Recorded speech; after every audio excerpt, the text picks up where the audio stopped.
Well, Fort Snelling State Park is open again after being closed for weeks because of flooding. On the left, you can see what Picnic Island Road looked like 7 weeks ago as floodwaters swallowed a portion of the road. On the right, a much different view yesterday, just one day after the park reopened. But as our Uba Ali explains, park goers are thrilled despite the change in terrain. It's a state treasure. I love this park. This is where I come for my serenity. Fort Snelling State Park, home to miles of trails that's sandwiched between two major rivers. It's such a peaceful place to come. You can come down here and get away from everything. Gwen Holmberg has been taking in these views for the last 30 years, but that all stopped 7 weeks ago. Relentless rain led to rising waters in the Minnesota and Mississippi rivers, leading to this.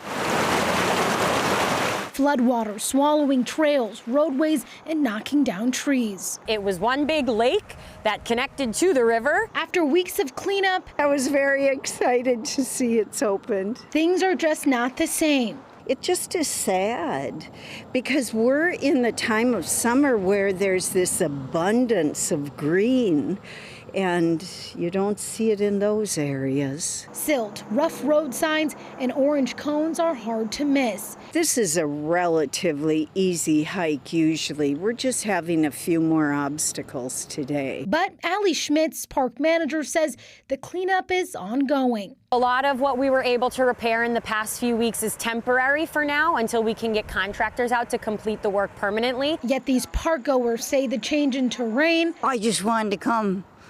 It was just exciting. It's been a long time since we've been down here. Isn't turning them away. Uba Ali, WCCO News. Today, naturalists will lead a guided tour to explore the aftermath of the flooding. Former President Donald Trump's campaign says they have been hacked. The campaign made the announcement yesterday, just one day after an election cybersecurity warning from Microsoft. In a report from Politico, the digital news outlet says they received internal emails from the Trump campaign from an anonymous source. A Trump campaign spokesman suggested Iran was responsible but offered no evidence tying them to the hack. On Friday, Microsoft issued a report with details of foreign agents' efforts to interfere in the U.S. election. That includes a phishing attack from a compromised email tied to a presidential campaign. Vice President Kamala Harris and her running mate, Minnesota Governor Tim Walz, were at a rally last night in Las Vegas. Hello, Las Vegas. Now, I know some of you spent the week Googling Minnesota a little bit and to figure out who these Minnesotans were. Here's the one thing I can tell you about us. We spend about half our lives talking about the weather.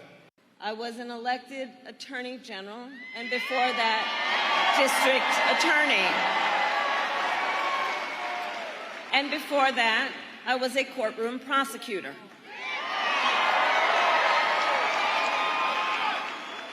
In those roles, I took on perpetrators of all kinds. Predators who abused women, fraudsters who ripped off consumers, scammers who broke the rules for personal gain.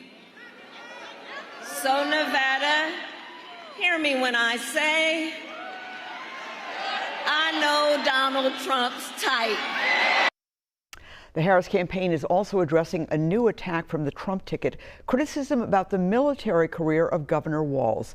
It's in response to a claim of stolen valor by Republican VP nominee J.D. Vance.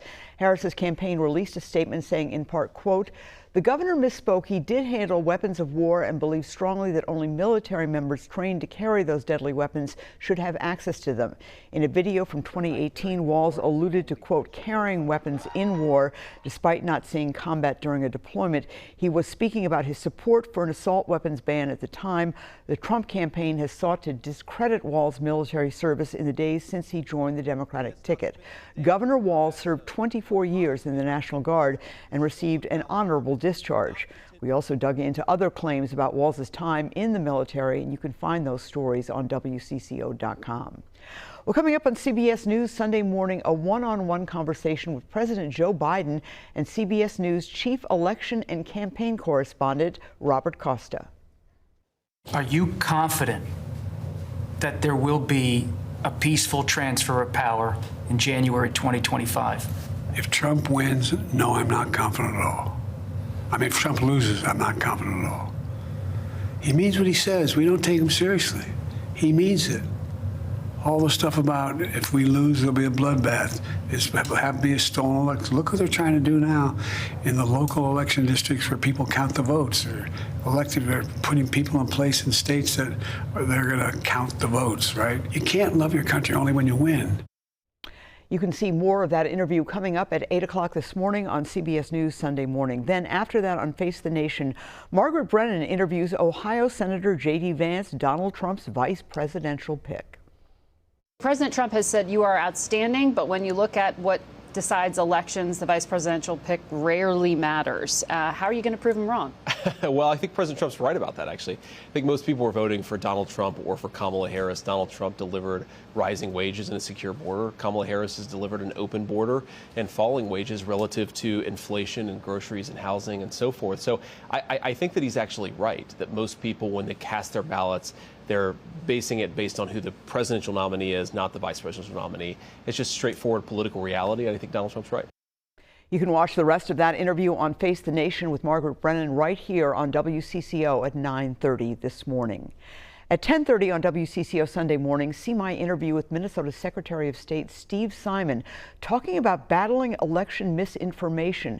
Also at 10:30 a.m. today, my interview with U.S. Senator Tina Smith on what Governor Walz adds to the Kamala Harris ticket. I hope you can tune in. Well, community advocates are working to bring health and wellness resources straight to those who need them. The third annual North Minneapolis Health and Wellness Block Party brought residents and community partners together yesterday. The event was hosted by people who live in the North Side community. It focused on physical and mental health, housing stability, and financial literacy.